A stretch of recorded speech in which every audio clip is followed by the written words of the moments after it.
68वां अध्याय। भगवान श्री कृष्ण के साथ वाणासुर का युद्ध। श्री सुखदेव जी कहते हैं, परीक्षित, बरसात के 4 महीने बीत गए परंतु अनिरुद्ध जी का कहीं पता न चला। उनके घर के लोग इस घटना से बहुत ही शोकाकुल हो रहे थे। एक दिन नारद जी ने आकर अनिरुद्ध जी का शोणितपुर जाना, वहां वाणासुर के सैनिकों को हराना और फिर नागपाश में बांधा जाना, ये सारा समाचार सुनाया। तब श्री कृष्ण को ही अपना आराध्य देव मानने वाले यदुवंशियों ने शोणितपुर पर चढ़ाई कर दी। अब श्री कृष्ण और बलराम जी के साथ उनके अनुयायी सभी यदुवंशी प्रद्युम्न, सात्विकी, गद, सांब, सारण, नंद, उपनंद और भद्र आदि ने 12 अक्षौहिणी सेना के साथ व्यूह बनाकर चारों ओर से वाणासुर की राजधानी को घेर लिया। जब वाणासुर ने देखा कि यदुवंशियों की सेना नगर के उद्यान, परकोटों, बुर्जों और सिंह द्वारों को तोड़ फोड़ रही है, तब उसे बड़ा क्रोध आया और वो भी 12 अक्षौहिणी सेना लेकर नगर से निकल पड़ा। वाणासुर की ओर से साक्षात भगवान शंकर वृषभराज नंदी पर सवार होकर अपने पुत्र कार्तिकेय और गणों के साथ रणभूमि में पधारे और उन्होंने भगवान श्री कृष्ण तथा बलराम जी से युद्ध किया। परीक्षित, वो युद्ध इतना अद्भुत और घमासान हुआ कि उसे देखकर रोंगटे खड़े हो जाते थे। भगवान श्री कृष्ण से शंकर जी का और प्रद्युम्न से स्वामी कार्तिक का युद्ध हुआ। बलराम जी से कुंभांड और कूपकर्ण का युद्ध हुआ। वाणासुर के पुत्र के साथ सांब और स्वयं वाणासुर के साथ सात्विकी भिड़ गए। ब्रह्मा आदि बड़े बड़े देवता, ऋषि मुनि, सिद्ध चारण, गंधर्व, अप्सराएं और यक्ष विमानों पर चढ़ चढ़कर युद्ध देखने के लिए आ पहुंचे। भगवान श्री कृष्ण ने अपने शांग धनुष के तीखी नोक वाले वाणों से शंकर जी के अनुचरों भूत, प्रेत, प्रमथ, गुहयक, डाकिनी, यातुधान, वेताल, विनायक, प्रेतगण, मातृगण, पिशाच, कुष्मांड और ब्रह्म राक्षसों को मार मार कर खदेड़ दिया। पिनाकपाणी शंकर जी ने भगवान श्री कृष्ण पर भांति भांति के अगणित अस्त्र शस्त्रों का प्रयोग किया, परंतु भगवान श्री कृष्ण ने बिना किसी प्रकार के विस्मय के उन्हें विरोधी शस्त्रास्त्रों से शांत कर दिया। भगवान श्री कृष्ण ने ब्रह्मास्त्र की शांति के लिए ब्रह्मास्त्र का, वायव्यास्त्र के लिए पर्वतास्त्र का, आग्नेयास्त्र के लिए पर्जन्यास्त्र का और पाशुपतास्त्र के लिए नारायणास्त्र का प्रयोग किया। इसके बाद भगवान श्री कृष्ण ने जृंभणास्त्र के लिए, जिससे मनुष्य को जम्भाई पर जम्भाई आने लगती है, महादेव जी को मोहित कर दिया। वे युद्ध से विरत होकर जम्भाई लेने लगे। तब भगवान श्री कृष्ण शंकर जी से छुट्टी पाकर तलवार, गदा और वाणों से वाणासुर की सेना का संहार करने लगे। इधर प्रद्युम्न ने वाणों की बौछार से स्वामी कार्तिक को घायल कर दिया।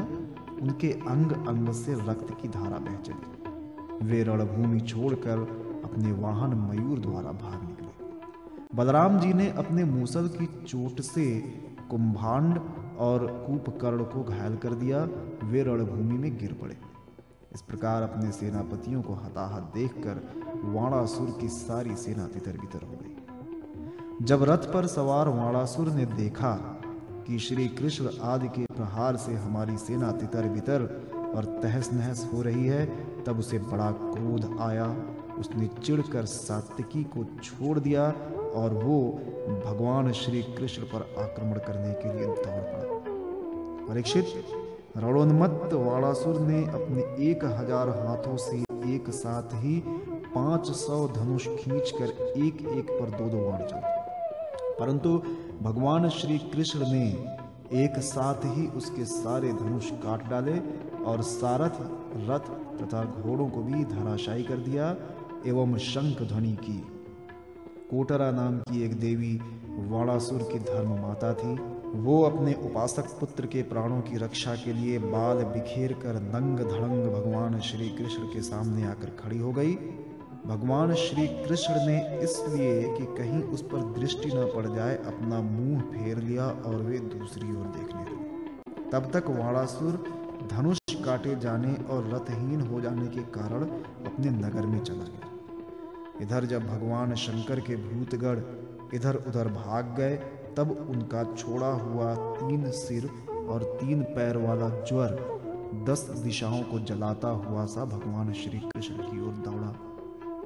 भगवान श्री कृष्ण ने उसे अपनी ओर आते देखकर उसका मुकाबला करने के लिए अपना ज्वर छोड़ा। अब वैष्णव और माहेश्वर दोनों ज्वर आपस में लड़ने लगे। अंत में वैष्णव ज्वर के तेज से माहेश्वर ज्वर पीड़ित होकर चिल्लाने लगा और अत्यंत भयभीत हो गया। जब उसे अन्यत्र कहीं त्राण न मिला, तब वो अत्यंत नम्रता से हाथ जोड़कर शरण में लेने के लिए भगवान श्री कृष्ण से प्रार्थना करने लगा। ज्वर ने कहा, प्रभो, आपकी शक्ति अनंत है, आप ब्रह्मादि ईश्वरों के भी परम महेश्वर हैं, आप सबके आत्मा और सर्व स्वरूप हैं, आप अद्वितीय और केवल ज्ञान स्वरूप हैं। संसार की उत्पत्ति, स्थिति और संहार के कारण आप ही हैं। श्रुतियों के द्वारा आपका ही वर्णन और अनुमान किया जाता है। आप समस्त विकारों से रहित एवं ब्रह्म हैं। मैं आपको प्रणाम करता हूँ। काल, दैव, अदृष्ट, कर्म, जीव, स्वभाव, सूक्ष्म भूत, शरीर, सूत्रात्मा, प्राण, अहंकार, एकादश इंद्रियां और पंचभूत, इन सब का संघात लिंग शरीर और बीजांकुर न्याय के अनुसार उससे कर्म और कर्म से फिर लिंग शरीर की उत्पत्ति, ये सब आपकी माया है। आप माया के निषेध की परम अवधि है। मैं आपकी शरण ग्रहण करता हूँ। प्रभो, आप अपनी लीला से ही अनेकों रूप धारण कर देते हैं और भगवान साधु तथा लोक मर्यादाओं का पालन पोषण करते हैं। साथ ही उन मार्गगामी और हिंसक असुरों का संहार भी करते हैं। आपका ये अवतार पृथ्वी का भार उतारने के लिए ही हुआ। प्रभो, आपके शांत, उग्र और अत्यंत भयानक दुस्सह तेज ज्वर से मैं अत्यंत संतप्त हो रहा हूँ। भगवान देहधारी जीवों को तभी तक ताप संताप रहता है जब तक वे आशा के फंदों में फंसे रहने के कारण आपके चरण कमलों की शरण नहीं ग्रहण करते। भगवान श्री कृष्ण ने कहा, त्रिशिरा, मैं तुम पर प्रसन्न हूं। अब तुम मेरे ज्वर से निर्भय हो जाओ। संसार में जो कोई हम दोनों के संवाद का स्मरण करेगा, उसे तुमसे कोई भय न रहेगा। भगवान श्री कृष्ण के इस प्रकार कहने पर माहेश्वर ज्वर उन्हें प्रणाम करके चला गया। तब तक वाणासुर रथ पर सवार होकर भगवान श्री कृष्ण से युद्ध करने के लिए फिर आ पहुंचा। परीक्षित, वाणासुर ने अपने 1000 हाथों में तरह तरह के हथियार दे रखे थे। अब वो अत्यंत क्रोध में भरकर चक्रपाणी भगवान पर वाणों की वर्षा करने लगा। जब भगवान श्री कृष्ण ने देखा कि वाणासुर ने तो वाणों की झड़ी लगा दी है, तब वे छुरे के समान तीखी धार वाले चक्र से उसकी भुजाएं काटने लगे, मानो कोई किसी वृक्ष की छोटी छोटी डालियां काट रहा हो। जब भक्त वत्सल भगवान शंकर ने देखा कि वाणासुर की भुजाएं कट रही हैं, तब वे चक्रधारी भगवान श्री कृष्ण के पास आए और स्तुति करने लगे। भगवान शंकर ने कहा, प्रभो, आप वेद मंत्रों में तात्पर्य रूप से छिपे हुए परम ज्योति स्वरूप पर ब्रह्म हैं। शुद्ध हृदय महात्मागण आपके आकाश के समान सर्वव्यापक और निर्विकार निर्लेश स्वरूप का साक्षात्कार करते हैं। आकाश आपकी नाभि है, अग्नि मुख है और जल वीर्य, स्वर्ग सिर, दिशाएं कान और पृथ्वी चरण है। चंद्रमा मन, सूर्य नेत्र और मैं शिव आपका अहंकार हूं। समुद्र आपका पेट है और इंद्र भुजा। धान्यादि औषधियां रोम है, मेष केश है और ब्रह्मा बुद्धि, प्रजापति लिंग है और धर्म हृदय। इस प्रकार समस्त लोक और लोकांतरों के साथ जिसके शरीर की तुलना की जाती है, वो परम पुरुष आप ही हैं। अखंड ज्योति स्वरूप परमात्मन, आपका ये अवतार धर्म की रक्षा और संसार के अभ्युदय अभिवृद्धि के लिए हुआ। हम सब भी आपके प्रभाव से ही प्रभावान्वित होकर सातों भुवनों का पालन करती है। आप सजातीय, विजातीय और स्वगत भेद से रहित हैं। एक और अद्वितीय आदि पुरुष हैं। मायाकृत जागृत, स्वप्न और सुषुप्ति, इन 3 अवस्थाओं में अनुरत और उनसे अतीत तुरीय तत्व भी आप ही हैं। आप किसी दूसरी वस्तु के द्वारा प्रकाशित नहीं होते, स्वयं प्रकाश हैं। आप सबके कारण हैं, परंतु आपका न तो कोई कारण है और न तो आप में कारणपना ही है। भगवान, ऐसा होने पर भी आप तीनों गुणों की विभिन्न विषमताओं को प्रकाशित करने के लिए अपनी माया से देवता, पशु पक्षी, मनुष्य आदि शरीरों के अनुसार भिन्न भिन्न रूपों में प्रतीत होते हैं। प्रभु, जैसे सूर्य अपनी छाया बादलों से ही ढक जाता है और उन बादलों तथा विभिन्न रूपों को प्रकाशित करता है, उसी प्रकार आप तो स्वयं प्रकाश हैं, परंतु गुणों के द्वारा मानो ढक से जाते हैं और समस्त गुणों तथा गुणाभिमानी जीवों को प्रकाशित करते हैं। वास्तव में आप अनंत हैं। भगवान, आपकी माया से मोहित होकर लोग स्त्री पुरुष, देह गेह आदि में आसक्त हो जाते हैं और फिर दुख के अपार सागर में डूबने उतराने लगते हैं। संसार के मानवों को यह मनुष्य शरीर आपने अत्यंत कृपा करके दिया है। जो पुरुष इसे पाकर भी अपनी इंद्रियों को वश में नहीं करता और आपके चरण कमलों का आश्रय नहीं लेता, उनका सेवन नहीं करता, उसका जीवन अत्यंत शोचनीय है और वो स्वयं अपने आप को धोखा दे रहा है। प्रभु, आप समस्त प्राणियों के आत्मा, प्रियतम और ईश्वर हैं।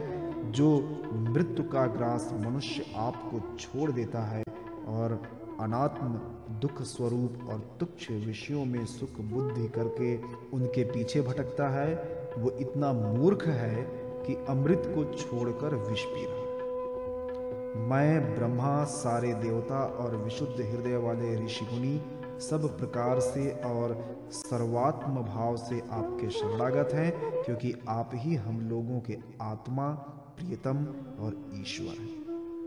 आप जगत की उत्पत्ति, स्थिति और प्रलय के कारण हैं। आप सब में सम, परम शांत, सबके सुहृदय, आत्मा और इष्ट देव हैं। आप एक अद्वितीय और जगत के आधार तथा अधिष्ठान हैं। हे प्रभु, हम सब संसार से मुक्त होने के लिए आपका भजन करते हैं। देव, ये वाणासुर मेरा परम प्रिय कृपा पात्र और सेवक है। मैंने इसे अभय दान दिया है। प्रभु, जिस प्रकार इसके परदादा दैत्यराज प्रहलाद पर आपका कृपा प्रसाद है, वैसा ही कृपा प्रसाद आप इस पर भी करें। भगवान श्री कृष्ण ने कहा, भगवान, आपकी बात मानकर जैसा आप चाहते हैं मैं इसे निर्भय किए देता हूं। आपने पहले इसके संबंध में जैसा निश्चय किया था, मैंने इसकी भुजाएं काटकर उसी का अनुमोदन किया है। मैं जानता हूं कि वाणासुर दैत्यराज बलि का पुत्र है, इसलिए मैं भी इसका वध नहीं कर सकता, क्योंकि मैंने प्रहलाद को वर दे दिया है कि मैं तुम्हारे वंश में पैदा होने वाले किसी भी दैत्य का वध नहीं करूंगा। इसका घमंड चूर करने के लिए ही मैंने इसकी भुजाएं काट दी हैं। इसकी बहुत बड़ी सेना पृथ्वी के लिए भार हो रही थी, इसलिए मैंने उसका संहार कर दिया है। अब इसकी 4 भुजाएं बच रही हैं। ये अजर अमर बनी रहेंगी। ये वाणासुर आपके पार्षदों में मुख्य होगा। अब इसको किसी से किसी प्रकार का भय नहीं है।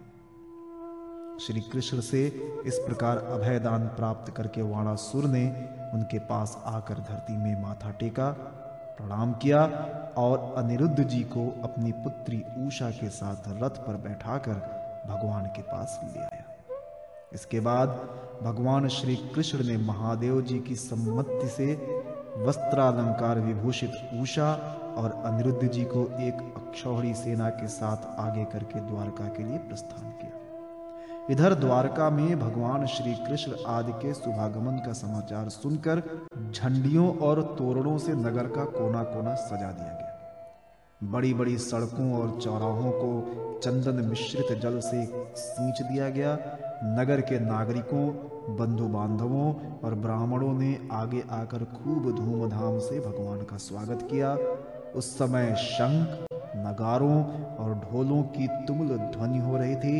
इस प्रकार भगवान श्री कृष्ण ने अपनी राजधानी में प्रवेश किया।